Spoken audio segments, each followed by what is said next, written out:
Assalamualaikum warahmatullahi wabarakatuh. Kami dari kelompok 6 akan menjelaskan sedikit tentang penggunaan tanda baca. Sebelumnya saya akan memperkenalkan anggota kelompok terlebih dahulu. Yang pertama ada Aprilia Asa Zahro, NIM 43040210131, Norma Mufariha 43040210137, Sinta Marisa 43040210144, Artalina Rizky Herianti 43040210148, dan Ayudhya Maharani 43040210156. Baik, kita masuk ke pembahasan. Yang pertama yaitu tanda pisah. Tanda pisah adalah tanda baca yang secara tampilan mirip dengan tanda hubung, tetapi lebih panjang dan memiliki fungsi yang berbeda. Fungsi dari tanda pisah yang pertama yaitu tanda baca pisah dapat dipakai untuk penyisipan kata atau kalimat yang memberi penjelasan di luar bangunan kalimat. Contohnya, kemerdekaan bangsa itu saya yakini akan tercapai, tanda pisah diperjuangkan bangsa itu sendiri. Dan fungsi yang kedua yaitu tanda pisah dapat dipakai untuk menegaskan adanya keterangan posisi atau keterangan yang lain. Contohnya, Soekarno-Hatta, tanda pisah proklamator kemerdekaan RI, tanda pisah diabadikan menjadi nama bandar udara internasional. Dan yang ketiga, fungsi tanda pisah yaitu dipakai di antara dua bilangan, tanggal atau tempat yang berarti sampai dengan atau sampai ke. Contoh, tahun 2001, tanda pisah 2021. Tanggal 7, tanda pisah 9 Oktober 2018. Surabaya, tanda pisah Semarang. Dan yang selanjutnya yaitu tanda tanya. Tanda tanya adalah tanda yang dipakai di akhir setiap kalimat tanya. Nah, kalimat tanya sendiri itu dicirikan yaitu dengan adanya kata apa, kenapa, siapa, kapan, dan lain sebagainya. Fungsi tanda tanya yang pertama yaitu dipakai pada akhir kalimat tanya. Misalnya, kapan kalian berangkat sekolah? Tanda tanya. Dan fungsi kedua yaitu dipakai dalam tanda kurung untuk menyatakan bagian kalimat yang diasingkan atau kurang dapat dibuktikan kebenarannya. Contohnya, ia dilahirkan pada tahun 1993 dalam kurung tanda tanya. Dan masuk ke pembahasan yang ketiga yaitu tanda seru. Tanda seru digunakan untuk mengakhiri ungkapan atau pernyataan yang berupa seruan atau perintah yang menggambarkan kesungguhan, ketidakpercayaan, ataupun emosi yang kuat. Contoh kalimatnya yaitu, alangkah sejuknya suasana tempat ini, tanda seru. Dan contoh tanda seru sebagai menggambarkan seruan ataupun perintah yaitu contohnya, bersihkan kamar itu sekarang, tanda seru. Dan yang selanjutnya ada tanda elipsis. Tanda elipsis adalah tanda berupa titik 3 yang diapit spasi, menggambarkan kalimat yang terputus-putus atau menunjukkan bahwa suatu petikan ada bagian yang dihilangkan.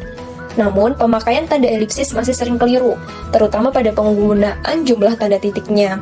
Seharusnya jumlah titik pada tanda elipsis itu hanya ada 3 titik, tapi sebagian pemakai tidak mengetahui dan menggunakan 4 titik pada tanda elipsis.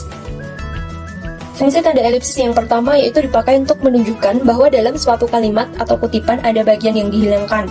Contoh, penyebab kemerosokan spasi titik spasi akan diteliti lebih lanjut. Dan fungsi yang kedua yaitu tanda elipsis dipakai untuk menulis ujaran yang tidak selesai dalam dialog. Contohnya, menurut saya, spasi titik spasi seperti spasi titik spasi bagaimana, Bu?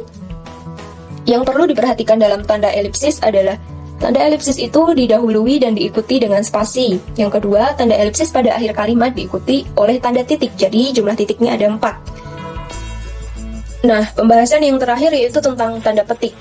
Tanda petik atau tanda kutip adalah tanda baca yang digunakan secara berpasangan untuk menandai ucapan, kutipan, frasa, atau kata. Ada 2 jenis tanda petik, yaitu tunggal dan ganda. Dalam bahasa Indonesia, istilah tanda petik umumnya merujuk pada tanda petik ganda atau disebut juga tanda petik 2, sedangkan istilah tanda petik tunggal biasanya disebut secara spesifik. Tergantung pada jenis huruf, tanda kutip pembuka dan penutup bisa berbentuk serupa atau berbeda antara kiri dan kanan. Tanda petik penutup mirip dengan tanda penyingkat atau apostrof, simbol prima, dan juga dengan tanda dito, meskipun keempatnya memiliki fungsi yang berbeda. Fungsi tanda petik yang pertama yaitu mengapit petikan langsung yang berasal dari pembicaraan dan naskah atau bahan tertulis. Contohnya, tanda kutip pembuka, saya belum siap, tanda kutip penutup, kata Mira. Dan yang kedua, mengapit judul syair, karangan, atau bab buku yang dipakai dalam sebuah kalimat. Contohnya, saja tanda petik pembuka, berdiri aku, tanda petik penutup terdapat pada halaman 5 buku itu. Dan fungsi selanjutnya yaitu mengapit istilah ilmiah yang kurang dikenal atau kata yang mempunyai arti khusus. Contohnya, Wayan adalah anak yang sangat tanda petik pembuka, alay tanda petik penutup. Dan fungsi selanjutnya yaitu menutup mengikuti tanda baca yang mengakhiri petikan langsung. Contohnya, kata Tono, tanda petik pembuka, saya juga minta satu, tanda petik penutup. Dan yang selanjutnya, yang terakhir yaitu menutup kalimat atau bagian kalimat ditempatkan di belakang tanda petik yang mengapit kata atau ungkapan yang dipakai dengan arti khusus pada ujung kalimat atau bagian kalimat. Contohnya, karena warna kulitnya, Budi mendapat julukan tanda petik pembuka si hitam, tanda petik penutup. Dari penjelasan yang telah disampaikan, dapat disimpulkan bahwa tanda pisah digunakan sebagai penanda jika ingin menyisipkan suatu kata maupun kalimat yang memberikan penjelasan di luar bangunan kalimat. Tanda tanya digunakan pada akhir kalimat tanya dan digunakan untuk menandai bagian kalimat yang diragukan. Tanda seru digunakan untuk ungkapan atau pernyataan yang berupa seruan atau perintah yang menggambarkan kesungguhan, ketidakpercayaan, atau emosi yang kuat. Tanda elipsis digunakan untuk menunjukkan jika dalam suatu kalimat atau kutipan ada bagian yang dihilangkan. Tanda petik digunakan sebagai pengapit kutipan langsung yang berasal dari seseorang, sumber pustaka, atau bahan tulis lain. Sekiranya itu saja yang dapat kami sampaikan. Kurang lebihnya mohon maaf. Wassalamualaikum warahmatullahi wabarakatuh.